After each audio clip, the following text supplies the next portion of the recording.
Hello Formilinos, ngayong araw tayo po'y gagawa po ng linupak. Tamang-tama yung panahon po natin ay medyo makulimlim. So tayo po ay excited na pong gumawa ng linupak dahil po ang linupak po ay gawa po sa balinghoy or kamoting kahoy or manihot esculinta ang kanyang scientific name. Ito ay ating binabalatan tapos ating niluluto.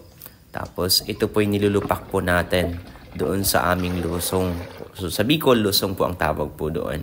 So ito po yung ating mga balat at gagawin po natin itong pagkain po ng ating mga alagang mga baboy mamaya. Ang nabalatan po nating kamoting kahoy ay lulutuin po natin ng maigi na inaabot po ng kalahating oras sa native po na aming lutuan. So ganun po yung paggawa po ng linupak. Pagkatapos po ng halos kalahating oras, ito na po siya at luto na po siya. Papalamigin lang po natin to habang tayo naman ay naghahanda po ng buko na ihalo po natin ito mamaya doon po sa ating nilupak. Ang buko sa amin, ang tawag po sa Bicol ay lukaron. Baka po sa inyo iba po ang tawag. Paki-comment na lang po sa ating comment section kung anong tawag po sa inyong lugar. Kinayad po natin to, no? Usually po, kinukudkud po yan, pero ang ginawa po natin ay hindi na po natin kinudkud.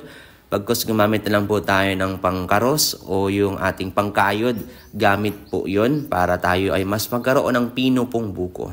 Siguraduhin lang po natin per millennial na matanggal po yung gitnang bahagi ng ating kamoting kahoy. Ang tawag po sa amin yan ay ugat. So dapat matanggal po natin siya para wala po siyang sabot-sabot sa ating ginawa pong masarap na linupak na kamoting kahoy.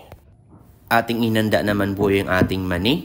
So ito po yung dinikdik po natin gamit ang aming lusong. Ayan po yung lusong po, no? Ito'y gawa po sa rawon na kahoy na napakaganda po talaga ng kalidad po nito. Ito po yung 2,000 pa, no? Ito ay halos 25 years old na po na kahoy na hindi pa rin po nasisira hanggang ngayon at ginagamit pa rin po natin. So atin na pong idinikdik o nilupak na po natin yung ating kamoting kahoy.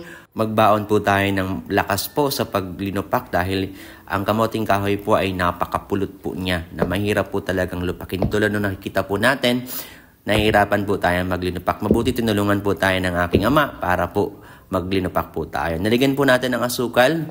Bahala na po tayo magtansya-tansya kung sa atin po ay matamis o hindi pa po. Sa amin ay nalagyan namin ng asukal.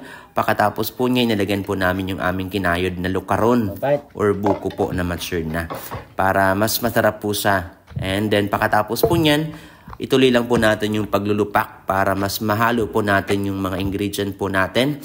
At tinulungan ko na rin yung aking ama, no? Kasi mahirap po talaga siyang lupakin, lalo na po kapag medyo malapit na pong matapos dahil napakalapot na po ng kanyang texture.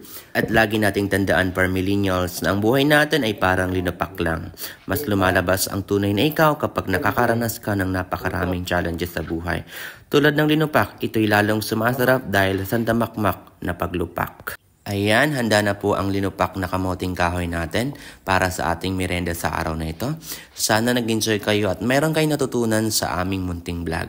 Happy farming!